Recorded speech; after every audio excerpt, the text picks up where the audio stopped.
ह्या व्यवसायासाठी घेत आहे. तुम्हाला पण एक शौक आहे, त्या हिशोबाने तुम्ही घेताय. तर ठीक आहे, आता हे मशीन आपण इथं यांना डेमो दाखवत आहे.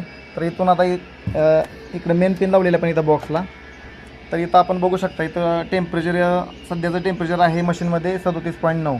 तर इथं आपण कमीत कमी टेम्परेचर 37 ठेवलेलं आहे आणि जास्तीत जास्त टेम्परेचर आपण 37.5 ठेवलं आहे. थोडी व्यवस्थित दिसणार नाही याच्यामध्ये.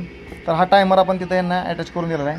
त्या टायमरमधून जे आउटपुट येतं आहे ते आपण इकडे ट्रेमध्ये ह्या दोघांची पिन आपण अटॅच करणार आहे. परत इथं काच आपण लावलेले आहे, जेणेकरून आपल्याला आतमध्ये आपल्याला मशीनमध्ये जर अंडी वगैरे बघण्यासाठी किंवा पिल्लं निघतात ह्या बघण्यासाठी आपण याचा काचाचा वापर करू शकतो.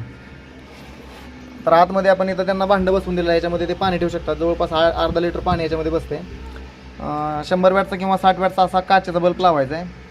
2 फॅन इथं कंटिन्यू चालू असतात आणि खाली 70 अंड्याचा ट्रे आपण इथं त्यांना दिलेला आहे. तर बिल्ड क्वालिटी खूप चांगली आहे ट्रेची. मी जी आता तुम्हाला माहिती दिली ती तुम्हाला समजली का माहिती सगळी? एकदम ओके. जरी तुम्हाला भविष्यात काय अडचण आली तर तुम्ही नक्की संपर्क करा. कॉन्टॅक्ट करत जाईल तुम्हाला. वेळोवेळी तुम्हाला आपण मार्गदर्शन करू. चला, धन्यवाद सर. धन्यवाद.